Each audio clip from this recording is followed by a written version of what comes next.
ask questions, and then after that, anybody in the public who has questions regarding the public hearing may step up to the podium and ask the questions at that time. So now we'll turn it over to Dr. Murillo, and she will lead us in the discussion. Thank you, Mr. Kozire. At this time, I'd like to ask Mr. Daryl Myers to join me at the podium. He is going to present kind of our specs and some plans and overview of the project. We also have members from BBH, our architect firm, here with us this evening that he'll introduce during his presentation.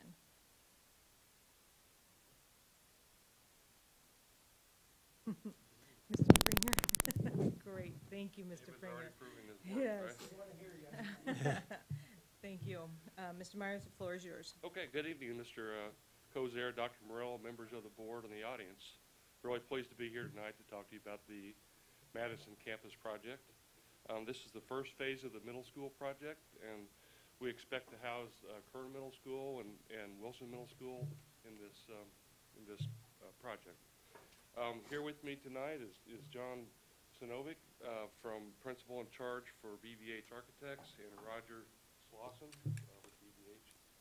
Apologize if I mispronounced your name, John. In this presentation, I'm going to cover four areas basically. What the building exterior will look like, and then we'll take a look at an interior rendering and the floor plan. And you should have a floor plan in front of you because it'll be easier to see than what's up on the screen. And then we'll take a look at the cost estimate and the schedule, and then we'll have time for questions.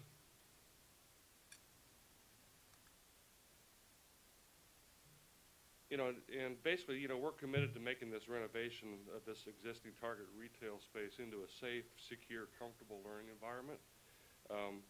We want an environment that the student's going to be proud of, and the parents know their children will receive a top quality education. So this is a rendering of the exterior of the building. Our primary goal, without spending too much, is to make this look like a school and not like a Target retail space. So we'll be painting the outside of the building, and you can see where we've added Kern Middle School to one part, and the second year that could change to Wilson Middle School. And then above the front entrance, it has the district name and the Madison campus, and then there's a welcome sign below that. So we think, and then we added the flagpole, and then there'll be some restriping in the parking lot to accommodate for staff and for bus parking.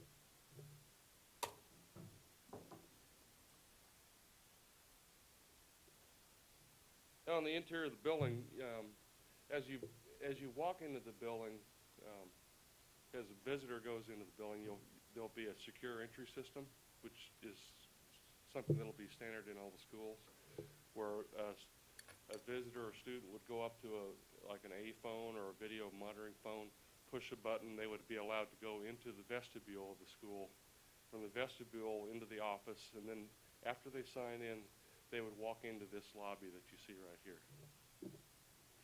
And we've tried to add some color to the lobby, some simple designs to make it warm and welcoming. And it's also, you can see two main hallways directing the students kind of by grade where they would go to their section.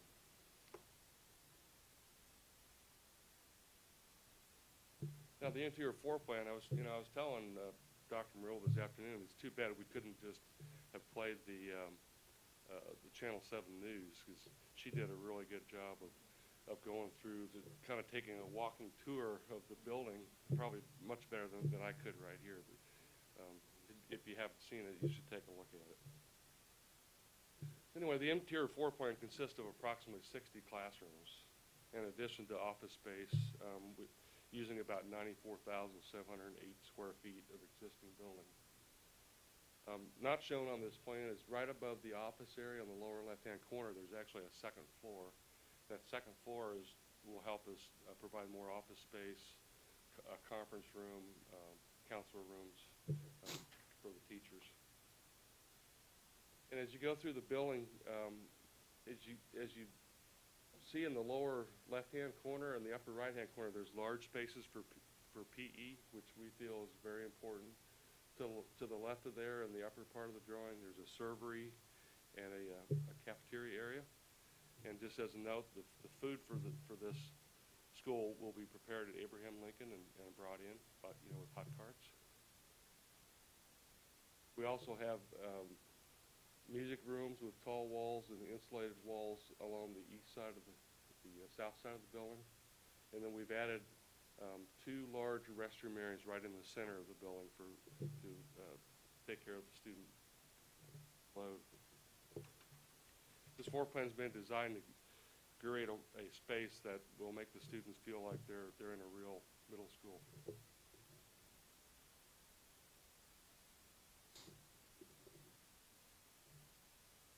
As far as the cost estimate, we've broken it down by major work categories. And what we've shown here is the upper part is kind of like what the original estimate was before we really got into solid design with the architects. Initially, it was thought that the school could reuse the existing ceiling, heating, air conditioning, life safety systems, things like that with minimal changes. But once we got into the design, we realized that some of those things didn't work to make the type of school that we wanted.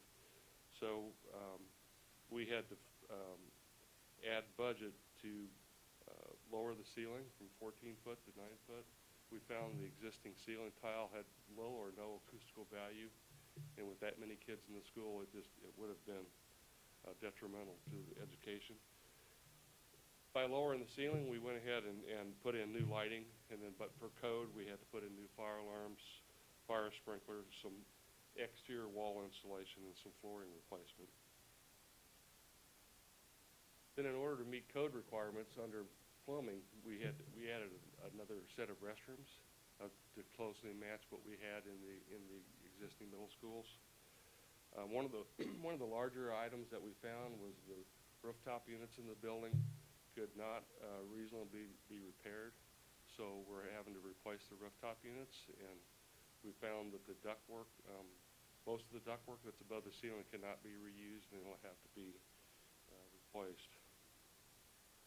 And then on the exterior, we found more damaged exterior concrete, some drainage issue, and some exterior doors that had to be replaced instead of reused.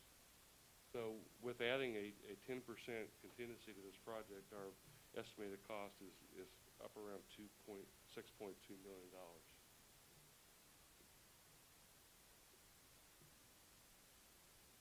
Now, just to go through the project schedule, we've been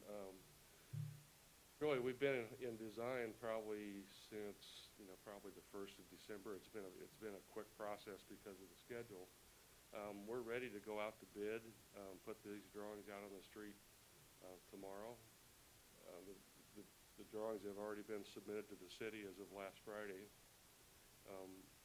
We plan to come back to the school board for approval at the second meeting in February, and that would lead us to a construction from March through July, which is an aggressive schedule, but we feel like it can be met, and then move in August of 2019. So with that, I can open up the discussion. Any Can you questions? go back to the map, please, and show me where the emergency exits are? Sure. Roger, you want to help me out? Yep. Yeah, that'd be great. 900 kids, I just kind of want to make sure they all can get out if there's a fire. Yeah, so we did have to add a couple exits. Thank you. The main entrance is also the main exit. Yep. We've got, exit here.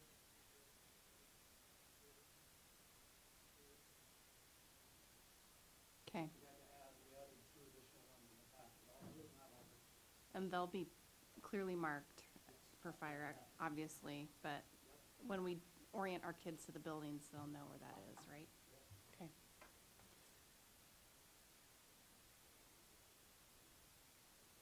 You mentioned Yes. that the rooftop units could not be repaired. Is this all rooftop units or some of the rooftop units that need to be replaced? All rooftop units. All of them. They were not very well maintained. We found that most of them had been stripped of controls, and hail damage, you know, on the coils. They were 15-plus years old. We had really hoped to be able to reuse them, but it's not working that way. And they are not functioning currently. There's a few of them that are enough functioning right now just to provide a minimal heat in the building. It's getting colder. Your timeline seems pretty aggressive to be done and ready to go by August. So most of the construction should be able to take place indoors. In the past, we've had weather things that have permitted construction and timelines and delays. Is that your anticipation, that the exterior isn't going to need? The exterior, yeah, the exterior would not, the physical painting, things like that really will be a problem. The most that we have to do is paint and parking lot striping on the exterior. We know the interior it's gonna be a very large drywall, acoustical metal ceiling project. I mean, and it's all indoors. So really the key contractors are gonna be the mechanical and the drywall and ceiling. So what, if any, would you perceive to be a trump to delay for an interior process? We don't really foresee that. We'll be working very closely to get the shop drawings out on the rooftop units to make sure they get ordered right away so they can, you know, hopefully be here by probably May. Okay. Depending on, most of the units are standard units.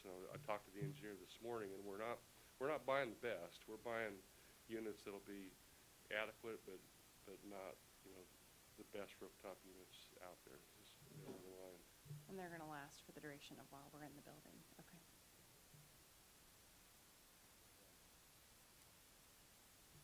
Does that hurt us down the road by having, Most of the time, you don't buy the Cadillac, but you Right. buy something that's standard and will last. We'll get a good brand, but we want to make sure that, you know, we're good stewards of the dollars as best as we can be. We want to buy what I call stable and will last. So, yeah, we'll have a good 20 years, 15 years on them. I would, closer to 15. Okay. Minimum So- 15, Minimum. take care of. So are these RTUs, are they comparable to what we have in an existing building now? If we had to replace in say at the current, would we buy this or something? We've discussed that. Could we reuse those? And Daryl and Roger and Stacy's been in conversation around that. And it will just depend on what we purchase at the end. And that is a plan, that if there was a time that we could reuse them and move them, we would. Oh, okay. I was just asking if they were comparable to what if one went out at Wilson right now, this 15-year rooftop unit, similar to what we would buy at Wilson or another. Depends on whether the manufacturer changes the footprint. So, Same, yeah, same standard one though. Yeah, What we would should stick, be. where we I would think typically so. stick. Is the roof in good condition? We're gonna have to replace parts of that, or what? Well, the good part about the roof is it's still under warranty. It was replaced about seven years ago. It's kind of a white vinyl roof, and so we still have some warranty. We haven't done so yet, but we will transfer the warranty from the previous owner to the district. So we have several years of life in the roof. We wish it had more slope. I mean, most flat roofs need to have better drainage, but we'll have to take it to deal with that. What is hoteling space? Funny, that came up on this afternoon. That's basically just space for somebody, like a temporary or a part-time faculty to come in, and they could just sit down and, you know, plug in a phone or a computer. yeah, it's like some sort of office space or cubicle space? And then I guess I'd ask you, the walls and all these things, are there movable walls in these? Are they all rigid? Once we got in there and I saw how big it was and then saw the tin space, and there's no walls for us to connect with. The temporary walls that you're looking at here in this building, even in the boardroom, But we really sit down as a team, and I know Dr. Worthman really wanted to ensure that we had a great learning environment and that no learning was lost. And so we came to the consensus to go ahead and drop the walls and ceiling and then kind of almost insert the wall a little bit to try to cut down on the noise. And then on our music, orchestra, and choir, we're even going to have thicker walls there to try to protect that noise from coming out and spilling over into our learning environment. It just was really critical and important to our staff and students that those electives continued. Also, in our art room, we are going to put water. They will have access to water so that their curriculum is continuing to be driven during that year instead of deterring from it for 1 year. And so we're trying to ensure that this learning environment that we told our community we were going to create for that 1 year, it will not match completely to what they have currently at Kern and at Wilson, but for 1 year, we're going to get as close as we can to providing an exceptional learning environment for our students there. The cafeteria space, how many students will that hold at one time? Roger, have we figured that out?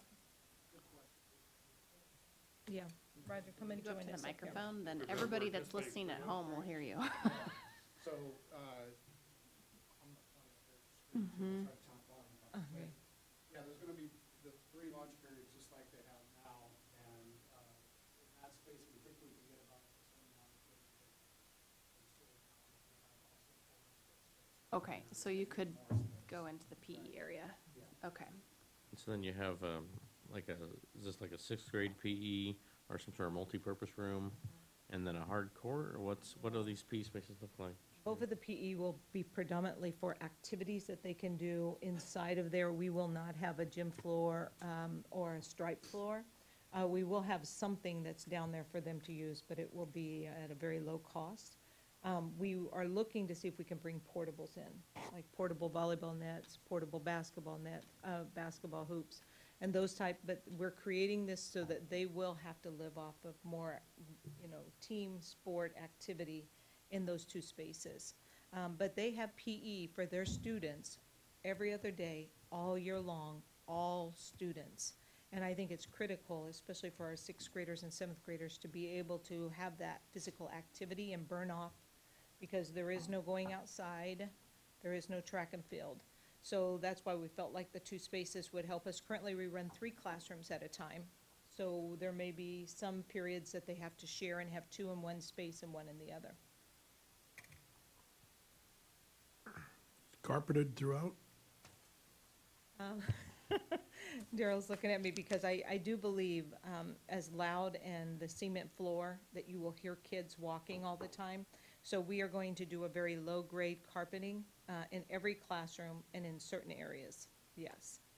Not, of course, not in the cafeteria, not in the PE areas, probably not in the art rooms, those type of things. We'll look at that and get deeper, but every classroom, we will have some type of carpet in there. Hallways too? Yes, and we're looking at the hallways to see what we can do, but yes.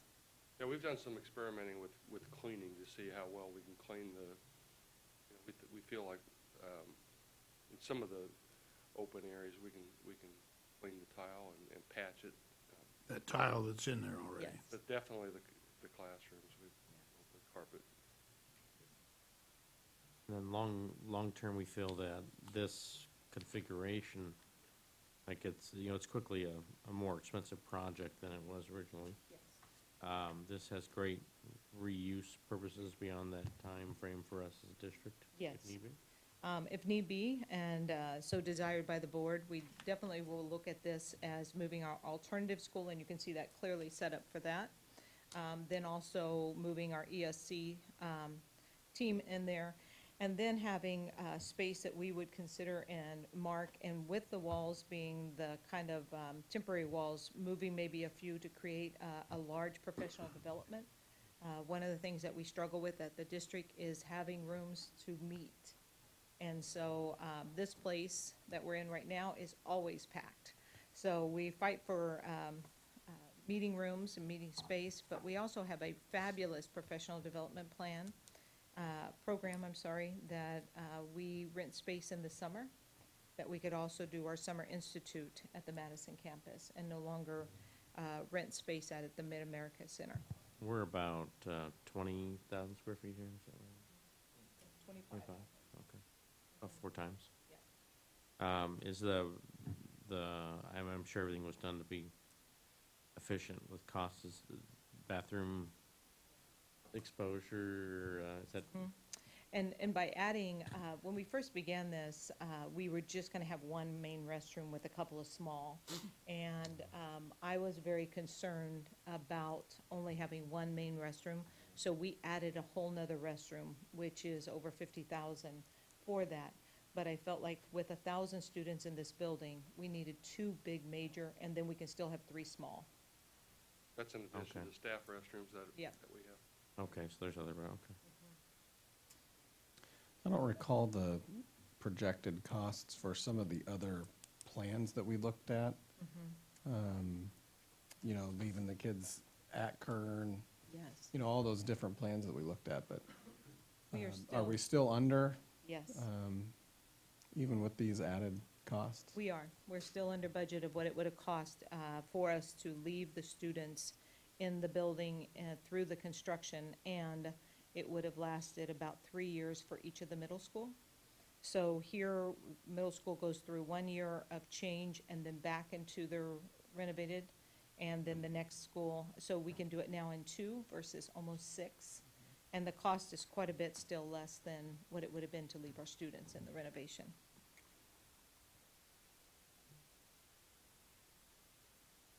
Questions? Yeah. Okay. I guess just for like the whole, like the aspects of PE, are these locker rooms up here in this upper corner?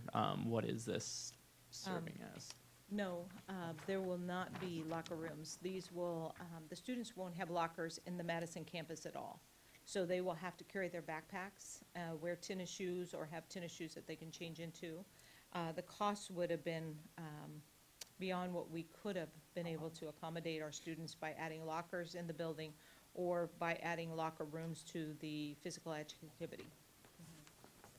So is there like a change out area for the PE classes or what No. is that? Okay. So these will not be complete, that is one area we will not be able to continue the full curriculum for every PE. This will be more of an activity space to allow our students to have that time. There'll be some of the curriculum that the teachers can still go through with the students, but it will not be like being in a middle school with a locker room. And I witnessed that 2 weeks ago. I went up to watch and see what it looked like, to see the locker room and everything. But the PE teachers are very appreciative of these 2 spaces, and they believe they can make it work.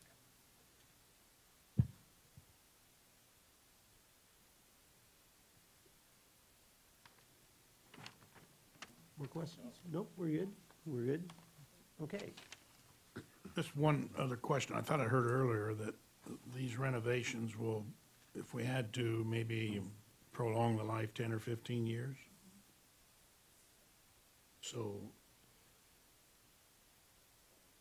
that really helps me, because then we have an option of using this for something else. Yes. And the one piece that is always still weighing on my mind is our alternative school and having a really good place for our students to learn. And the learning environment would be such a difference for them in this building. And also having that professional learning space for our teachers in the community. And then also relocating the ESC. You can almost see the building is kind of almost set up that way, where you could have alternative at the end, professional learning in the middle, and then ESC offices to the far right. And it's almost designed that way currently. The open space we could certainly use. I know Dr. Vorthman is always working, Stacy, to see if he can have space for storage of curriculum materials that come in. So this would give us ample space to store also, because currently we don't have those. And then along that line, I guess, is this investment in it strong enough if we are to continue to use the building in that regard down the road? Yes. I mean, are we gonna turn around and go, oh, you know, we gotta replace that again now? It's been 4 years, or, you know. Yeah, I can tell you that we're coming up to code, especially on the safety and security side. which is really important. Having our HVAC and our electrical and our plumbing brought up to code is, it's way, the things that they showed me and what we talked with the city about. Of course, the units, we hope to buy really good units that make it the 15 years. But there may be some walls that we move around a little bit and some paint work. And then, of course, we'll move, just as we're moving the furniture in from Kern, we would move our furniture from here. How many square feet are in this building? 90,000? If we were to build new, what would that cost us? Wow. Any idea per square foot? What's the per square foot on a new school building? 25 million. 27 million. 25 million, huh?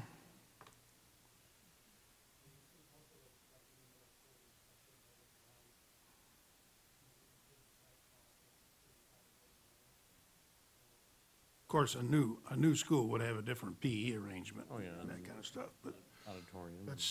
we're still getting a pretty good bargain here. I mean, I see this as a safety valve for the district. You've got a building here that could be used for other things for 10 or 15 years without much money. Yeah. Well, it's also, it's kind of a luxury to have a backup school, but if you have a problem at the high school and, you know, some major, where you need a school for 3 or 4 days, you've got a place to put them.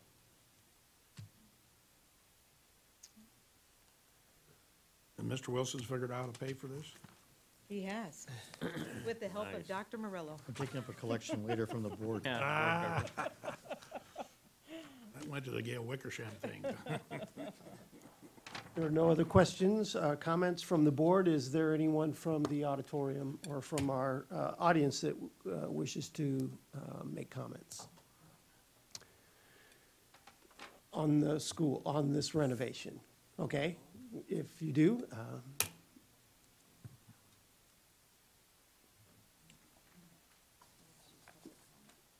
are you Rhonda? I am Rhonda. Okay. Good evening, ladies and gentlemen of the board.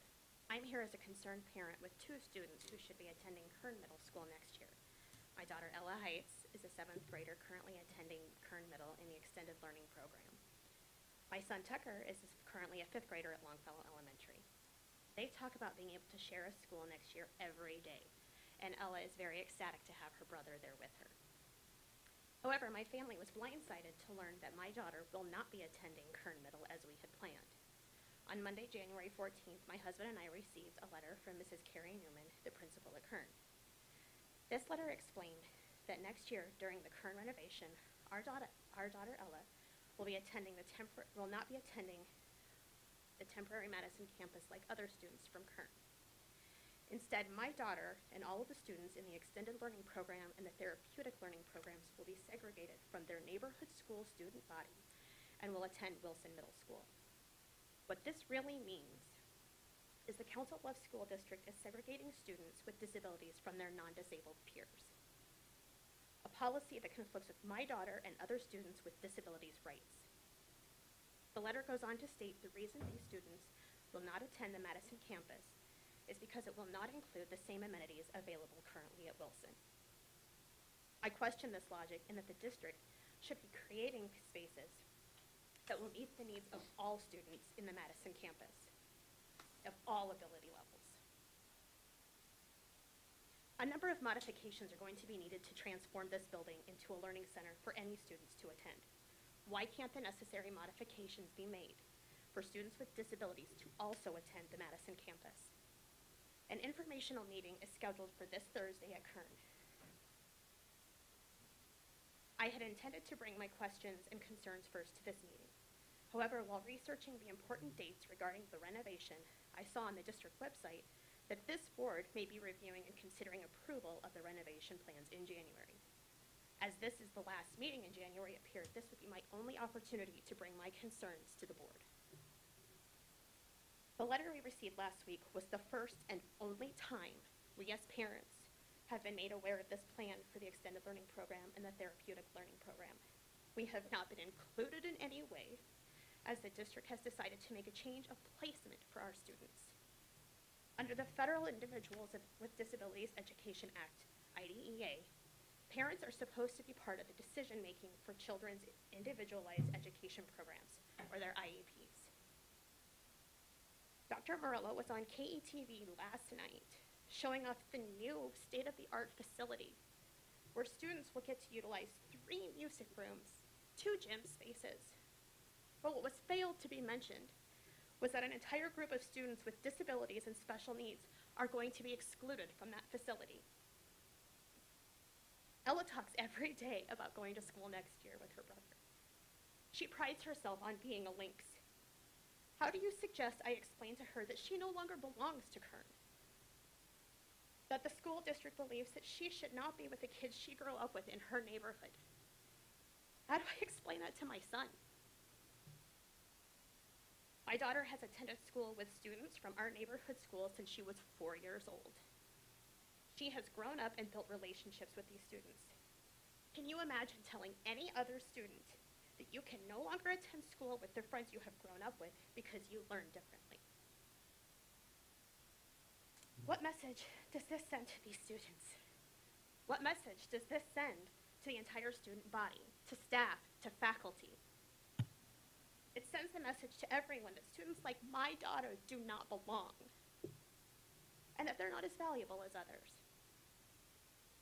Our family has worked diligently to keep Ella included with non-disabled students that she would have attended school with if she didn't have a disability. Research and best practices show that providing as many opportunities for inclusion with typical peers provides the best outcomes for students with disabilities. Non-disabled students also benefit learning about tolerance, differences, and acceptance.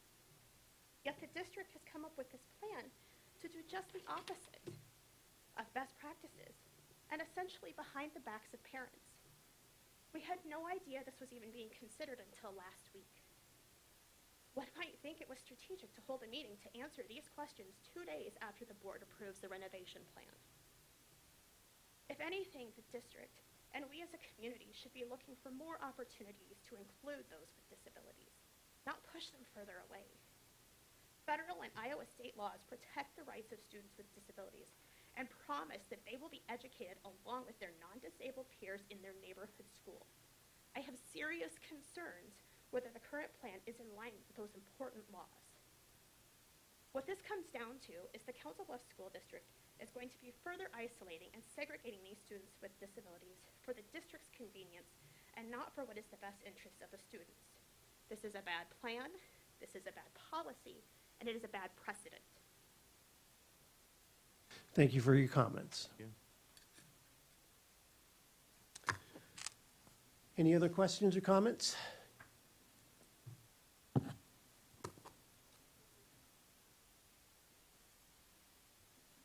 State your name, please. My name is Eric Heitz. That would be my wife there. Yes. Yes, sir. Yeah, Thank you all we can. thank you all for taking the time to hear us tonight. My daughter's name is Ella Heitz. She's 12 years old and a 7th grader at Kern Middle School. There are many things that make up her identity. She is a caring person who always tends to the needs of others. She is the most loyal friend you'll ever make. She always finds a way to make me laugh in a tough situation. She's also a prankster who steals my clothes while I'm in the shower. When she finds something she loves, she is 100% all in. She absolutely loves Kern Middle School. She is probably the only student at Kern that asks if there is school tomorrow, hoping and praying that there actually is school tomorrow. She loves the friends she's made at Kern, as well as the peers that have grown up with her and made the transition to middle school with her from Longfellow Elementary. She is a Kern Lynx. The least of these identity traits is Down syndrome. We as parents have advocated for her to be with her typical peers as much as possible during her education. This teaches her and her peers friendship, social skills, and that she has a place in society. Ella is also a sister. Our son Tucker is a 5th grader at Longfellow Elementary. He will be starting his middle school experience next year at Madison campus. And Ella reminds us of that every single day, several times. She is the big sister that is going to introduce Tucker to every single one of her friends and teachers. This conversation comes up, as I said, several times a day, and Ella beams with pride every single time. Receiving the letter stating that Ella and her friends will not continue to go to Kern was a blindside and a total shock, as I've always believed that we were equal shareholders in our daughter's education. This decision was made without our input or understanding, and I find it very troubling, disappointing, and infuriating. Is this something that would be done with another particular group of Kern students that aren't in special education? Would you send a letter to the parents of all the kids in the TAG program, sending them to Wilson Middle School? We watched the news story on January 21st in shock as the incredible accommodations being made to give every single Kern student the best possible education were outlined. What wasn't mentioned in the story was the disenfranchised Kern students in the special education program that accommodations were not made for and will now have to travel to the other side of town to attend a school where they don't know anyone and will be absorbed into someone else's special education program. Will the IEPs of these kids be amended to reflect the life changes that this will incur? These kids are Kern Links just as much, if not more, than their typical peers. These kids matter. This is not okay. And I'd like to know what research was done by those who made the decision without parental or taxpayer input that says this is the least restrictive environment for our kids to thrive in. We will be watching and paying close attention to this development and intervening when and to the extent we feel necessary. I thank you for your time. Thank you very much. We really appreciate your comments. Thank you. Any other questions or comments? Hearing none, I'm closing this public hearing, and we are opening our regular board meeting. Mr. Wilson, would you please call the roll? Dr. Allgrass? Present. Mr. Minshaw? Present. Mr. McGlade? Present. Mr. LaFurla? Present. Mr. Grove? Here. Mr. Arthur? Present. Mr. Kazire? Present. And I guess we'll now observe a moment of silence, followed by the Pledge of Allegiance. So if, as you are able, please rise with me to observe a moment of silence.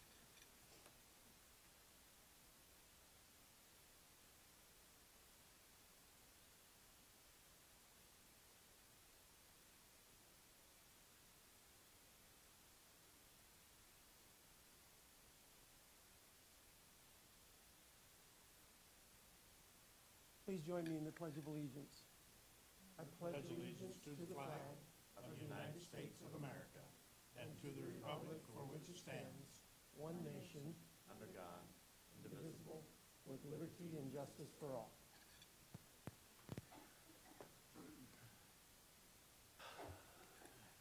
Next is our approval of the agenda. Is there a motion? I'll move approval of the agenda. We have a motion. Is there a second?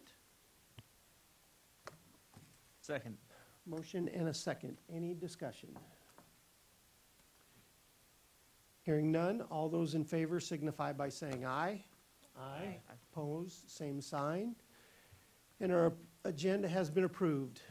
Before us next is the approval of our minutes from the work session and the workshop meeting of January 8th. Is there a motion? Move to approve the minutes from the work session and the workshop business meeting on January 8th, 2019, as presented. Thank you. And is there a second? Second. Motion and a second. Any discussion, corrections, additions? Hearing none, all those in favor signify by saying aye. Aye. Opposed, same sign. Abstain. Thank you. And the motion is carried. Next up is our superintendent's report. Dr. Murillo. Oh, pardon me. I'm new glasses. New glasses. This is the time for public participation. Anybody wishing to address the board at this time, please take your position at the podium. Seeing none, we will move now next to the superintendent's report. Thank you, Mr. Kozire. Due to the weather, we generally have staff recognition during this time, and our staff, different ones were concerned about coming out and their family members. So we have moved that recognition to next month. All right, that moves us then on to our resolutions. First up is the continuation of the audit services from Syme Johnson. Is there a motion? Yeah, I will move we approve Syme Johnson as district's independent auditor for the school years 2020 to 2022. We have a motion. Is there a second?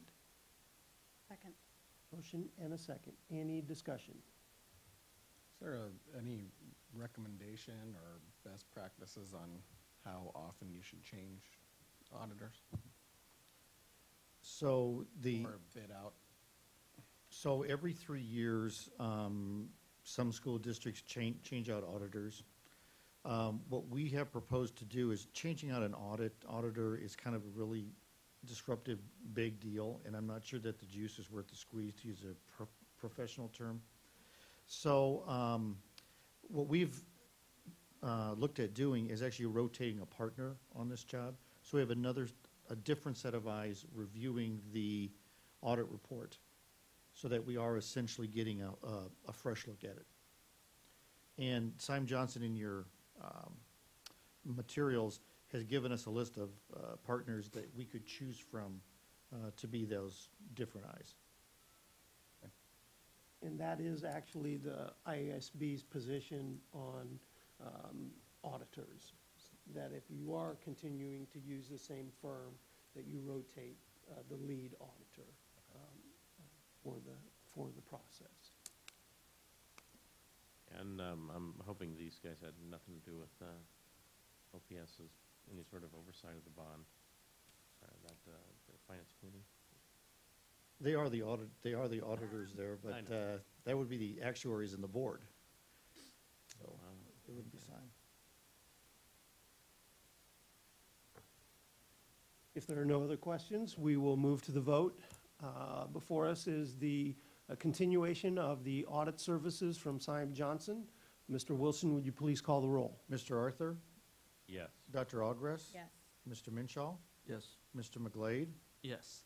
Mr. LaFurla, Yes. Mr. Grove, Yes. and Mr. Kazire. Yes. And the motion is carried. Next up is the resolution declaring an official intent under the Treasury regulations. Is there a motion? Yeah, I can do that. So be it resolved that the Board of Directors of the Council Bluffs Community School District is declaring an official intent under Treasury Regulation 1.150-2 to issue debt to reimburse the school district for certain original expenditures paid in connection with specified projects. Thank you. Is there a second? Second. Motion and a second. Any discussion? Have we done this before? Is this a new reg? No, what this is this, this will allow us to reimburse ourselves from the bonds, the general obligation bond, to reimburse ourselves for the purchase of the Madison campus building. Now, we did the revenue anticipation note before. This is different than that. This is different than that. This is, our attorney said that if we wanted to reimburse ourselves for that money, that we had to have this passed. So what you're saying is this allows us to take bond money to pay us back because we used other district funds to buy the Target building? Correct. Okay. Thank you. If there are no other questions, before us, we have a resolution declaring an official intent under the Treasury regulations. Mr. Wilson, would you please call the roll? Mr. Arthur, Yes. Mr. LaFurla, Yes. Dr. Ogres. Yes. Mr. Minshaw, Yes. Mr. McGlade, Yes. Mr. Grove, Yes. Mr. Kazire. Yes, and the motion is approved. Before us now is the approval of plan specifications for the Madison campus building. Is there a motion? Well, I'll put it out there for conversation, so it's, I would like to move that we approve the plan specifications presented at the public hearing regarding the Madison campus. We have a motion. Is there a second? Second. Motion and a second. Discussion. Yes, I'd like the issues addressed that were brought in discussion to our attention, please. First, I want to ensure the parents and Ella that there was never a intent to blindside a parent. Because of the not being able to close on the Madison campus until the end of December, we really had a 30-day window. In working with administration, the core design team, and talking through what would be best practice, and I don't know if Dr. Voithman wants to join me at the podium here to discuss the conversations that were held. But best practice and best services for our students that required additional need. It was, in January, discussion was talked about where would be the best placement for our students. And not to deny them access, but to provide them with what they currently have as an opportunity in their learning environment. We cannot replicate completely what is provided for the students there at the Kern. Even though you see that, what you're really seeing is drywalls, paint, a door, 3 to 4 outlets, and that's it. There's nothing else besides that, except for when we bring over the teacher desk and the teacher and the student's desk and one bookshelf. They all get one bookshelf and those type of things. So it was not something that I said we would exclude these certain number of students. It was brought to my attention that they would be best served if for 1 year they were at Wilson, and then the following year the Wilson students would go to Kern. And that way we would continue the services and meet the IEPs as they are currently written. Dr. Worthman, have I missed anything? And so it was never any ill will or ill intent. We were on a very short timeline, because we closed in December. We had not started really building out the specs because we did not know if we would secure the building or not at that time. So really design and spec was done within 30 days. And so in that conversation, I know that when that was brought to us by a certain part of the core team, Dr. Vorthman, myself, different ones asked questions. It is not beyond us going back to look at it. We certainly can do that and put some teachers on a cart. But in doing that, we will meet with parents, and we will probably, I think what I'm hearing, the best option would be allow parents to choose or self-select. They would like to have all the accommodations, the family style. I'm trying to think of other items that those students would receive, and Dr. Worthman, you can speak to that being over special ed, and let them have a choice to go to Wilson or to come over without the additional accommodations that they're used to. So the letter that parents received was basically an invitation to as they said, an invitation to a parent meeting.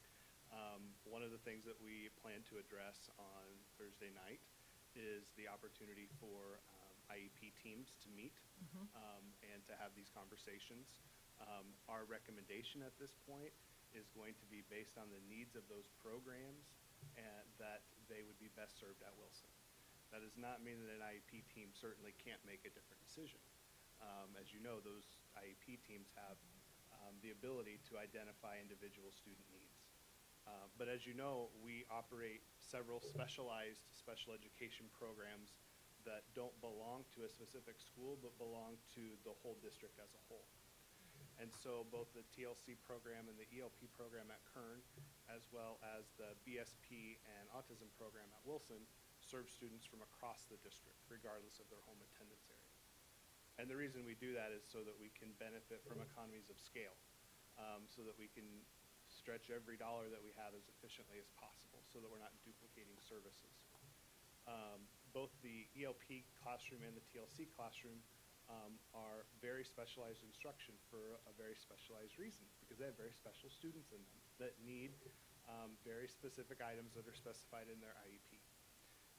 As Dr. Murillo said, as we looked at the construction of this building, it appeared that we had existing spaces and opportunities for spaces to be used at Wilson that wouldn't require us to duplicate them for 1 year. So that's where, after consultation with the principals, that's where we landed. That being said, like Dr. Murillo said, we wanted parents to have a heads up. It was not a vast conspiracy, but we were moving as fast as we could along the continuum to make sure people weren't surprised about next year. And I will be at the meeting on Thursday night to address parents, as well as a few other members of our special education staff and the principals as well. And certainly we'll be offering parents the opportunity to have individual education program meetings should they request them. So right now, is our staff that serves these students going over to Wilson? Correct. These two programs are self-contained programs, so that in these two instances, students are serviced in those primary classrooms approximately 80 to 90% of the day, and their staff goes with them. The teachers would go to those programs next year as well. How many students are affected by this? I believe it's about 45. Okay, so based upon the temperature of the meeting this evening, it appears that they were not involved in the decision-making until the letter was sent out, which is one-way communication. So I can appreciate the frustration. Sure. And I think we should accept responsibility for that. And the meeting on Thursday is appropriate. I think they should be offered an opportunity to speak, but I also think they should be involved to make the decision of where they feel like their child is best served based upon the plans and the specifications and where the staffing needs are going to be. And I am not comfortable making that decision this evening until we kind of have a better fit about what is best, because this is a district. So right now, would we have students be dropped off at Kern and then would be bused both to the campus and to Wilson? Is that how these students would be served? Most of the students that are in these two programs Probably are picked up. curb to curb. Okay. And then, like, a certain part of me looks at this and thinks that then this implies that these students aren't also part of the school that they attend. Well, in reality, they have friends and families interactions within those schools, and emotionally that could be hard on these kids. Are there 45 kids at Kern? Is there 20-some kids at Kern, or how's that currently? That's total with How's it broke down right now? the upcoming fifth graders that are in the ELP program and TLC programs at Hoover and College View. So can we somehow split those students between Madison and Wilson and provide the same level of service? The challenge with that is we only have, I guess we could if we're going to hire additional staff members, but we don't, right now, we don't have staff allocated to run parallel programs. So to run a specialized program class at the relocation site and another one independent at Wilson would require us to add additional staff. And do we know what if this were to be all on this campus, what the requirement would be for space or their build out to make this work? Yeah, we've did a little bit of digging on that. The ELP and TLC program, like I said earlier, are very specialized programs. They require students have access to life skills settings, fully built out kitchens, fully built out plumbing, as well for the TLC program, sensory seclusion, and timeout areas that require that to be built out as well. So, first let me reassure the board, it was not that we didn't believe the students belonged. It's that we did not believe we could provide them the services they would receive at Wilson. And never do we want to ever make Ella or anyone, one of Ella's friends, think that they don't belong.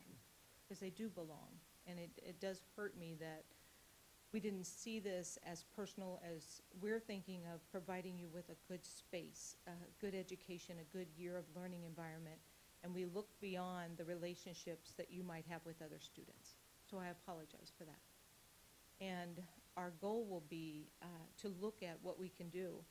But there, besides one kind of like laying down the middle of that building, there is not water that we can tap into to build out, and the cost that we were given to build out for 1 year that we would probably never use again, we knew that was beyond what we had funding to do. So we wanted to provide them with a good space to learn for 1 year and then reunite them back into their home building. The administration that really talked about this never meant any ill will. They love your students, your student and other students just as much as the other classrooms.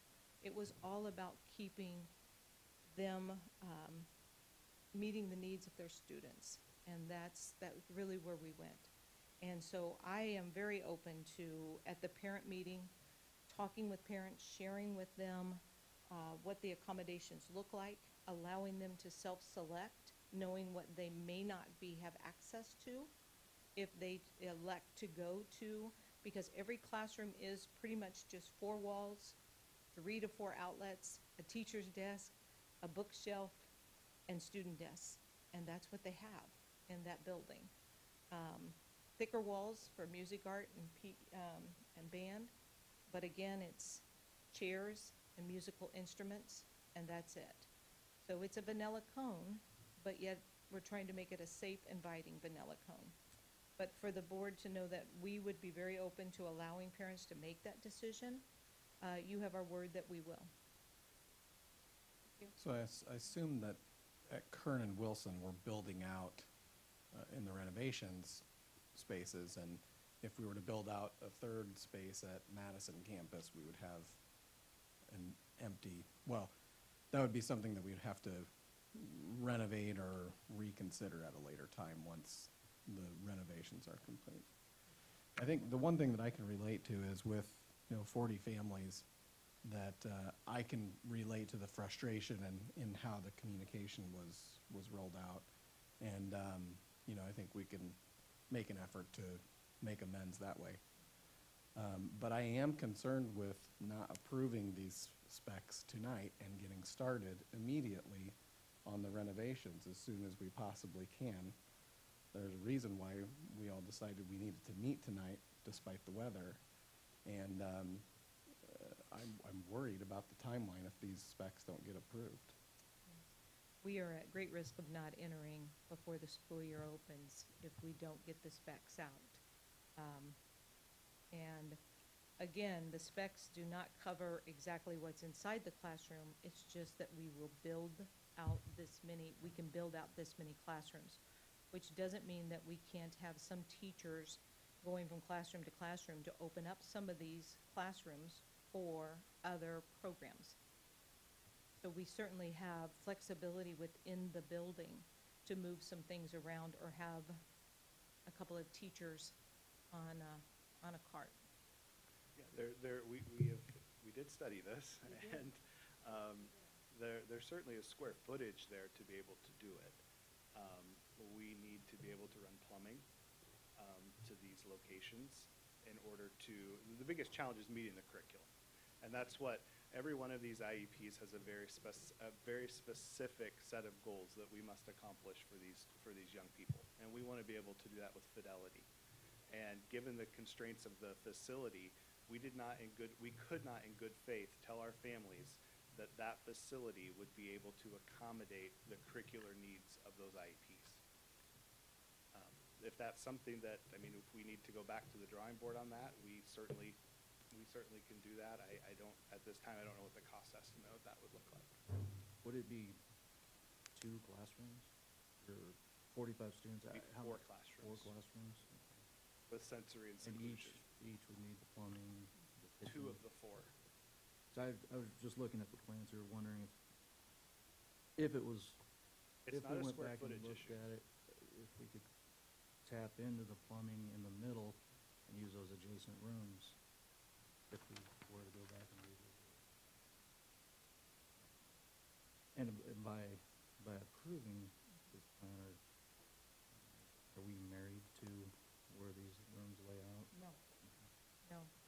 Could we modify the resolution to approve the plans and direct the superintendent and her team to investigate some options? Or, We would need an amendment, yes. That would be, an amendment would be the time to do that. otherwise, what is our, what kind of trouble do we run into with the timeline? We would lose about a month. We would be behind. And right now, we believe we will have to run a day and night shift just to get the walls built. At least. Earlier, Dr. Worthman, you said something about there would need to be an IEP meeting for every one of these students. I didn't say there would need to be. We would welcome one if the parents would request one. So we worked with the attorneys at the Iowa Department of Education, our AEA, to make sure that we were not stepping on anybody's toes or infringing on anybody's rights.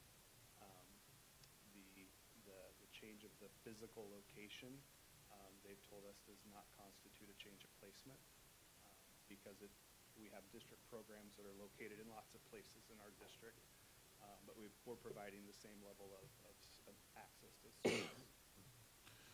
Well, it just seems to me that one of the options might be is if you have meetings like the parents that shared tonight have an IEP. Sure. Is there some kind of minimal thing you can do in the Madison campus that would provide a good education for them, but the parents would know that it's not gonna be equal to what they'd get at Wilson? Probably. Is that an option? That's probably what would, I don't want to predict, predetermine what IEP I understand members that. would come up with, but I think that is possible. And that's why we plan to offer those and have those conversations and listen, just like to the feedback we got tonight, to listen to how parents were feeling.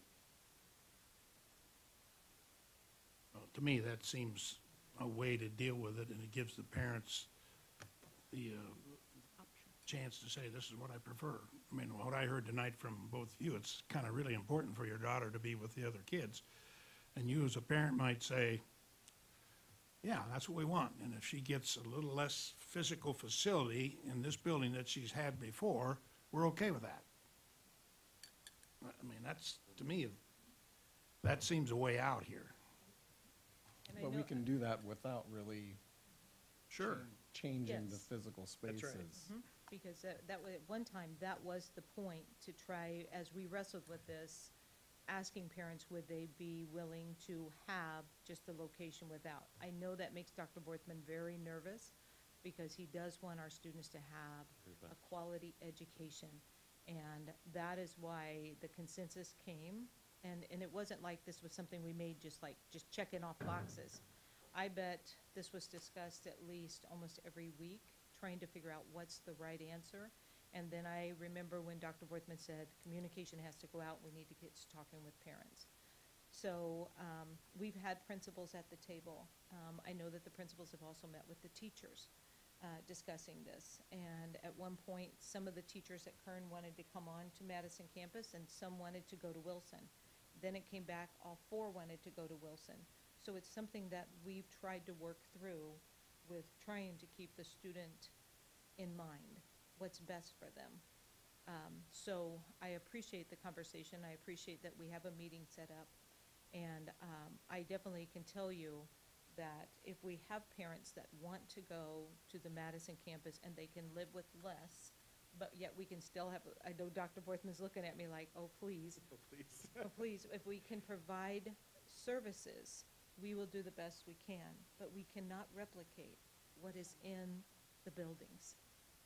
I just think allowing them the opportunity to have that discussion and make that informed decision is really important. That's why we're here in January. Yep. And we didn't roll this out in March, April. No, I mean, agree. it was as soon as we got to a consensus within, that's how we win. It wasn't that it was a blindside and we were waiting for this, because even if you approve these plans, remember, we can redesign any room inside. This is just to get the bids out so that we can get it opened in August. Well, the reality is, we could make any one of these spaces work with the right amount of cash and whatever else and staffing, but it may not actually fit overall because of other restraints in the room, in the building, so, constraints. I hate to almost suggest this, but since you've got 2 days before the parent meeting, is it possible to go back and visit with your principals and teachers and kind of lay out, if we were to move these programs or part of those children to that Madison campus, this is what the room would look like? Yes. So the parents know what they're dealing with? And we've met with the teachers of each building to tell them what every classroom will look like already. Mr. McGlade joined me in one of those staff meetings at Kern. And so every teacher understands they're getting a desk, they're getting a chair, they're getting one bookshelf, they're getting student desks, and the students know that they have to carry their backpacks. We won't have lockers. So we've walked through all of that with them. And then I know that Ms. Newman at Kern has sat down with her staff in these programs, and they have talked through this together. So they've had some preliminary discussion about that? Yes, we invited the teachers to give us feedback. And again, remember, we're 30 days into this design, so I hope that the board does know that we weren't trying to blindside parents or come in at the midnight hour. If I was here with you in March and April, I would say, yeah, we didn't get this out soon enough. But as soon as we got to a point where everybody could come to an agreement, we knew we could go to the parents then and let them know about the thoughts and why. That's the purpose of the meeting, is the why. And that's to explain to them that the facilities that they're currently in will not be at the Madison campus. And if all the teachers would have said, no, I think it's best we go to Kern, then we would have looked at Kern. But when they came back and thought it was better at Wilson with the principal's recommendation, that's why we sent the letter, because we felt like we were getting closer to consensus. But we are definitely open to looking at it again, and once we get the feedback from the teachers and the parents and working with the teachers and the principal, we definitely can look at what is best and then looking at the IEPs. And if we do put them in a condition that does not meet the IEP, we would have to hold an IEP meeting and change the IEP. Because we Right. would be out of compliance if we didn't. would be violating. We would be. And I think just, for you both to know, a lot of our intent really was on how do we redo our schools and not have a big impact on our kids? And that's why we chose not to keep our kids in the schools, and kind of took a lot of heat about purchasing this building to try to use. And I just say, I feel awful to cause more stress for folks around this. But I think maybe some sort of friendly amendment to say that, we're gonna, in good faith, try to figure this out. But the reality is, it was meant to be a temporary space, and maybe that is not the right way. It may be the right way collegially to have your kids, but it might never be the best place for us to actually try to help them on all the rest of their needs. But I have ultimate confidence in our folks that they always come from the right place in their hearts, so. So somebody wants to make that? Do we have an amendment that, So do you, I can do an amendment.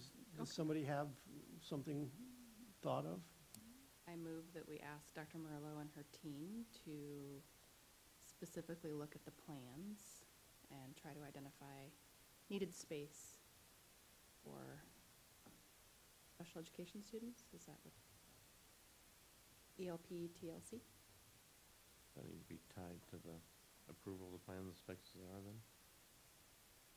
We would be amending it, yes, so that would, Amendment with that caveat? Okay. With the amendment to the approval of plans and specifications for the Madison campus. Well, okay, we have a motion to direct Dr. Murillo and her staff to identify spaces for ELP students. Is there a second? Second. We have a motion and a second. Discussion. Thank you for you're not allowing tying this to the approval of the plans? Yes, done. It is. We are. amendment to But the you didn't, nobody made that motion yet. just did. No, they made the original motion. Oh, you made the original motion? Troy did. Troy did, Ah, okay. but we have a I'm second, sorry, we I have missed an that. amendment that we are Gotcha. amending. Okay. So the discussion is about identifying spaces in the Madison campus for those ELP students and TLC spaces. So, a point of clarification for my team and I. Okay. When you talk of space, you're talking of providing a class, 4 classrooms. Well, I think we have to leave that up to you, because if not, if all 45 students Don't wish to see- attend right. the Madison campus, then that would be the case. But if students would, and families selected to go to the Woodrow Wilson, then we would need to look at spaces available for those that are wanting to attend Well, and honestly, then Madison also campus. staffing and everything else, so it's more, probably more about the Associated. space, it's more about this concept, what we're trying to do, and is this feasible, Yes. given all these different constraints right now? And feasible is different than finding space. Okay. Finding space, There's I can space. put teachers on a cart and make space. What is feasible is this a desirable learning space that meets the needs of the students that we would place there? Am I close to, Dr. Borthman, what you're thinking? I mean, if you're, put words in anybody's mouth, but if you're asking us to spend the dollars to put those 2 programs there, Well, I think just. So instead of finding space, are you asking for the amendment to be directed to have Feasible. appropriate facilities that are feasible for students? I would like to see that, is it feasible and conducive to the IEP for the space that we're able to create?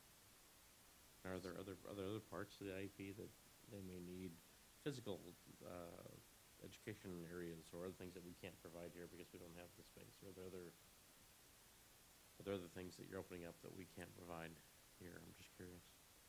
I think the major concerns with these 2 programs, because they are self-contained, and they do have specialized equipment. Okay. So they require washer and dryer and full community living space, where they have life skill development. And then in the TLC program, they have students that have some very significant social, emotional, and behavioral needs. And so then we provide them a full sensory room, and it is fully staffed, and in some rare instances, a seclusion space. And those would have to be built out if we're moving the entire programs there.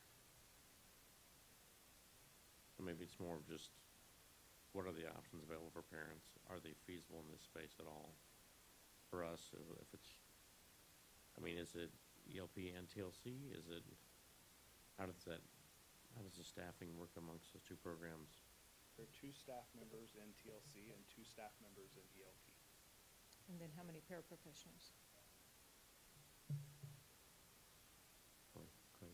In each program-ish. Paris? The sliding scale based on enrollment, or ratio based on enrollment. Do we know how many kids are in these programs that are closer to Wilson? Or also have kids going there? But this is a more complex It is, question. I'm sorry, it's so Yeah. complicated, but because, I'll go back to, we run district programs that feed every student from the district, we don't duplicate them. So Kern does not have the specialized programs that Wilson has, and Wilson does not have the specialized programs that Kern has. I gotcha. That's how we've been able to keep staff Yes. somewhat low. So if it pleases the board, we have the opportunity to recreate the space as needed. If we can go out to bids, and after we have the parent meetings, we can provide a full report to the board, and then bring back, when we bring back the specs or the bids for approval, that we will have detail laying out what type of rooms we will have at the Madison campus for our specialized programs if parents so choose.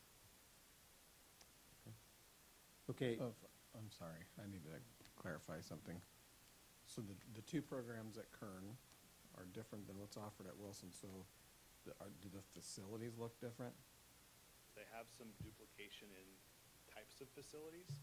So the way that the classrooms are laid out at Wilson, they will be able to have access to some of the same equipment that's already at Wilson, sensory rooms, seclusion, community living spaces that are also used in the autism program at Wilson. So they've been able to reconfigure where their grade level teams are so that they can open up additional classroom space for those two programs. In the second year, when Kern is open and Wilson is closed, does that mean other facility changes would need to be made at the Madison campus? Yes. If we, Somewhat. The programs at Wilson are a little bit different in that they have 2 autism classrooms, 2 behavior support classrooms. One of each of those programs are integrated. So those students spend most of their day out in the classroom. Are the teacher qualifications different for the programs? Yes.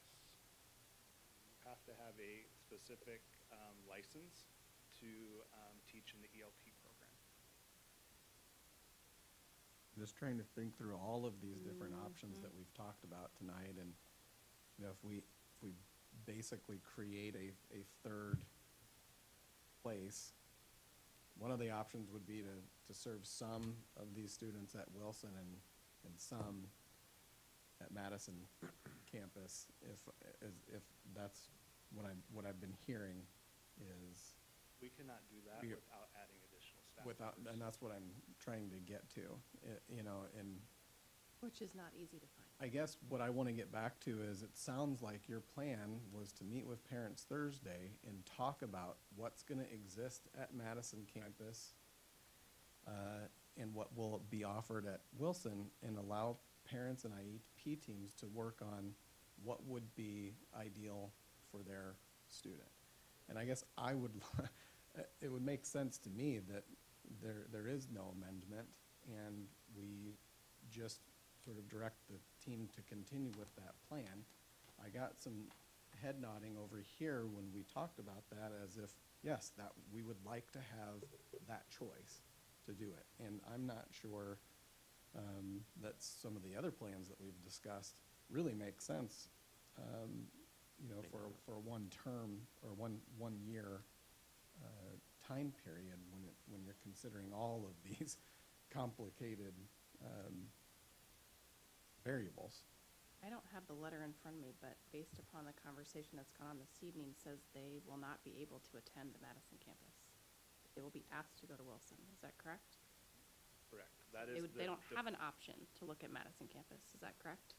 The default is we are moving the program and the curriculum and the teachers to Wilson. If an IEP team decides that a student can be served at Madison, it will be without the accommodations and services that are currently in the ELP program. Was that in the letter? I believe it said the ELP program is moving to Wilson. But the last statement that you mentioned about the facilities at the Madison campus, was that in the letter? I don't think that was stated. So that's where the that way. misconception is, correct? no. To be honest with you, I think that the team felt like the best move was to move the program and leave the program intact with their teachers and their paras. The option to move to Madison is coming up out of the discussion tonight. And that means that if the parent would self-select to go there, then the IEP would have to be rewritten and the parent would have to agree to less accommodations. So we as the board this evening are creating that option, if that's what they want. Yes, you have that right.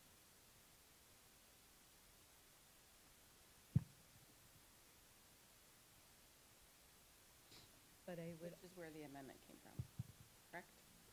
yes, well, I think the amendment was about the plans to ensure there was space. I think sadly, as a board, you don't know and none of us has a background in the creation of these spaces or these programs, wouldn't necessarily know what the best thing is when you're potentially splitting up teaching and teaching teams across multiple buildings if people wanted to. Correct. But I also would say, Dr. Ogres, that we have time to ensure we get it right. We have until we have many parent meetings still planned, transportation, after-school activities. Working with our specialized programs was going to be a piece, allowing them to visit Wilson to see that. So we're in January, so we still have probably all the way up until the end of April before we have to make some real definite plans Specifically about this and Well- about moving students. about moving students, about, to ensuring our parents are following us along the way. I guess what I keep worrying that I'm sensing is that the board believes that we've done all this and and that we weren't planning to communicate or work with parents. I'm not And speaking that's- No, on that's behalf not of the true. board. That's No. not the Okay. sense that I'm Okay, getting at good. the table. No, Okay, that's- good. yeah. The Because- sense is a concern was brought to our attention, which in my opinion, is a valid concern. I had no knowledge of the letter. But I think that it's something that as a board, we need to discuss and address. And if there is a possibility, if there is a way for us to make that amendment so that we can include those students that are asking to be included, then I think it's our job as a board to look at it and do it. And if we've exhausted all measures, then we've exhausted all measures. And if we involve the parents and they have an opportunity, they know their kids better than I do. But I'm advocating for somebody that comes to a board meeting and speaks freely about a concern about their kid. And that's what we were elected to do. So I'm just asking if we can look again more specifically at the plans to see if there's anything else that we can exhaust. Is there anything else that we can do to serve these kids to stay with their school? I assume if we're just sending us out for this rough-in build of this project here and approving that, that's something that can be addressed later on. Correct. Right. After we have meetings and such, so. The brick and mortar is there. If we Yeah. want to approve that, great. But the interior, if we can keep Yeah. having this open discussion and dialogue, so there's no hard feelings, I think that's, I think we've had considerable discussion about this. I'm sure Dr. Morello and Dr. Forthman know that they're gonna do their best to meet our concerns. I don't think the Right. amendment, passing the amendment makes any difference. I agree. We've made it very either. clear. yeah. Okay, we have before us an amendment that was to direct Dr. Murillo and her staff to identify appropriate services and the feasibility for spaces for ELP and TLC students at the Madison campus. Mr. Wilson, would you please call the roll? This is on the amendment. Dr. Ogres? Yes. Mr. Minshaw? Yes. Mr. Grove? No, Mr. Arthur? Yes. Mr. LaFurla? No. Mr. McGlade? Yes. And Mr. Kazire? Yes. And the motion is carried. For the amendment, next we have the amended resolution that is to approve the plans and specs for the Madison campus as amended. Is there any discussion?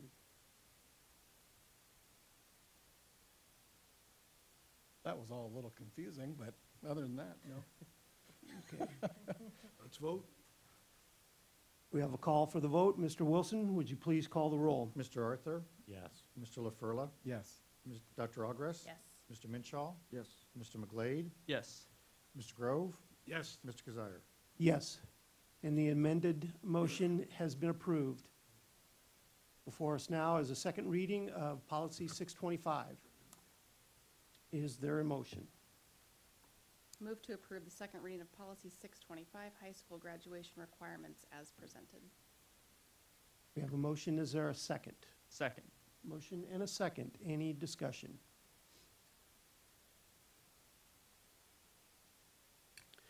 Hearing none. Before us now is a motion to approve the second reading of Policy 625. Mr. Wilson, would you please call the roll? Dr. Ogres? Yes. Mr. Grove? yes, Mr. Arthur? Yes. Mr. Minshaw? Yes. Mr. LaFurla? Yes. Mr. McGlade? Yes. And Mr. Kazire? Yes, and the motion has been approved. Next up is Panorama Education Services. Is there a motion? I move to approve the agreement with Panorama Education as presented. We have a motion. Is there a second? Second. Motion and a second. Any discussion?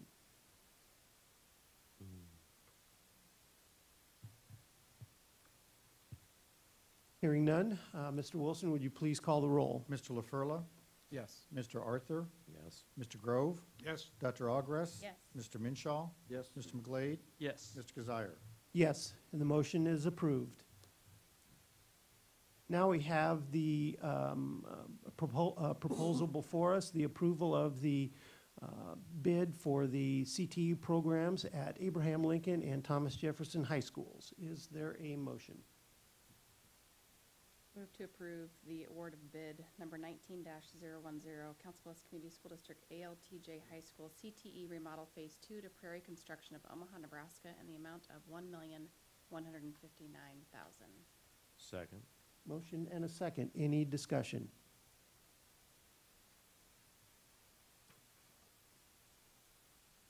Hearing none, Mr. Wilson, would you please call the roll?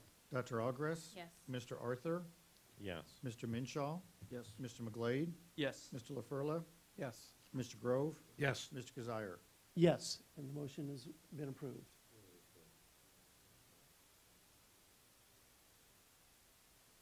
Yeah, that would be good. I just glossed right over that. I am so sorry.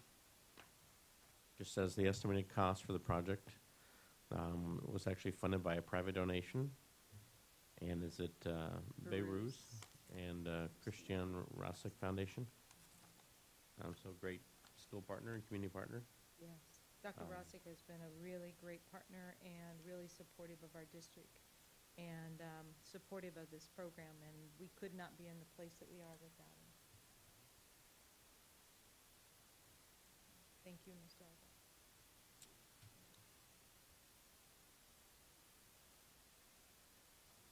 Next up is an agreement with professional lobbying services.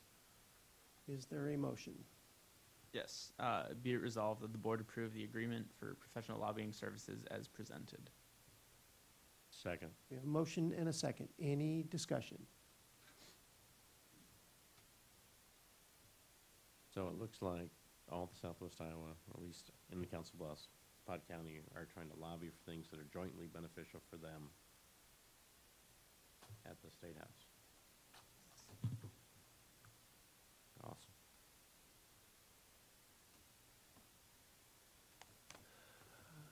Question, are there, I know we'll still have our ISB and UEN lobbyists separate for us individually.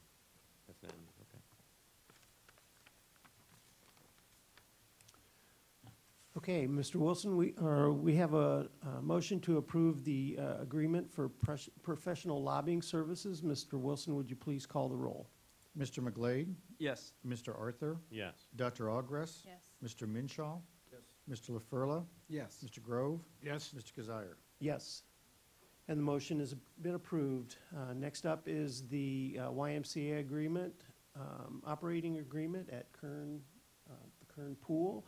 Is there a motion?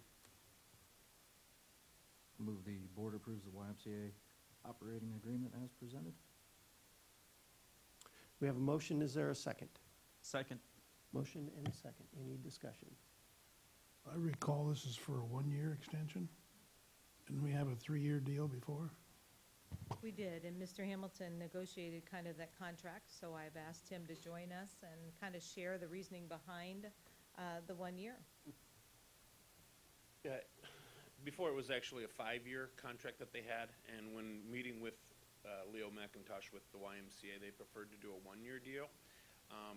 He said that that was the way with, you may have seen they have several different partnerships in the community now. That was kind of the way that the Y was moving forward, was to do 1-year deals. So this is their request. Correct. But we've had a good working relationship. That's not been a problem.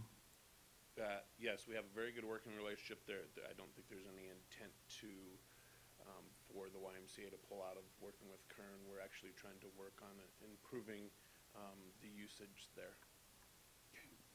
Thank you. How is the facility gonna work during the renovation? So they will still have access to the pool, but not the locker rooms, when they're renovating the locker rooms. What we're really excited about is the YMCA's willingness to start looking at working with our after-school programs and using the Kern, and so we're pretty excited about that and the opportunities for our students. So they will still have access, but not to, and so we're gonna try to work on those locker rooms when they're in the off-season and the swim teams aren't going.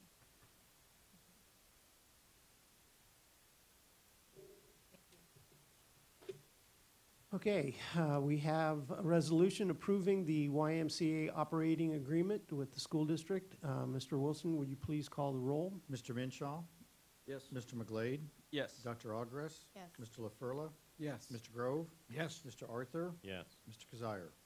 Yes, and the motion has been approved. Next up is an approval of a mutual agreement for the Crescent preschool fundraising. Is there a motion?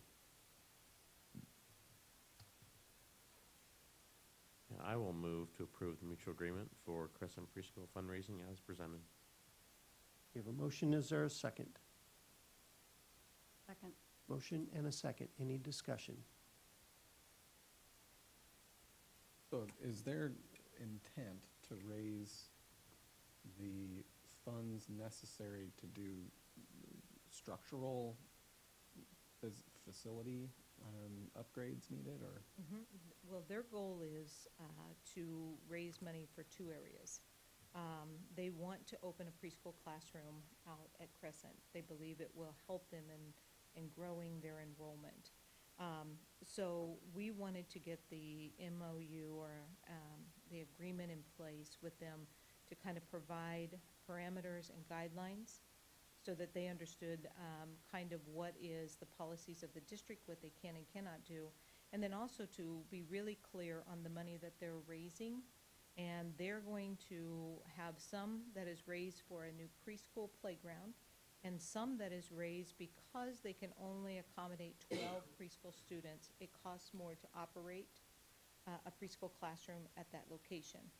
So they're also raising dollars for their community to apply for, to help supplement the cost for those that may not be able to afford at that higher rate.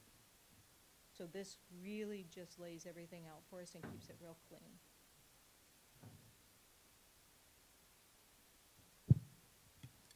Okay. Before us now is the approval of the mutual agreement for the Crescent preschool fundraising. Mr. Wilson, would you please call the roll? Mr. Arthur, Yes. Dr. Ogres, Yes. Mr. Minshaw, Yes. Mr. McGlade, Yes. Mr. LaFurla, Yes. Mr. Grove, Yes. Mr. Kazire. Yes, and the motion is approved. Before us now is our consent agenda. Is there a motion? Move to approve our consent agenda as presented with a note of the gift from the Holy Family Knights of Columbus. Mhm. We have a motion. Is there a second? Second. Motion and a second. Any discussion?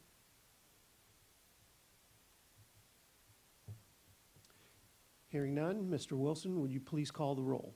Dr. Ogres, Yes. Mr. Grove, Yes. Mr. Arthur, Yes. Mr. LaFurla, Yes. Mr. McGlade, Yes. Mr. Minshaw, Yes. Mr. Kazire. Yes, and the motion has been approved. I think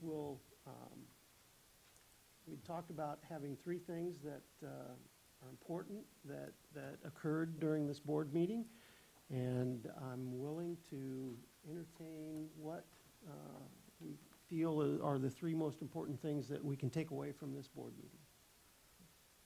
Collaboration. Collaboration. I love that name. Wonder why. I would say community input for people who are trying to make decisions, and What's best for their kids? kind of always had to remember their kids are first and foremost in them. That's good to see. And I would agree with that. So thank you very much for your time tonight, Drive safe, everyone. and our meeting is adjourned.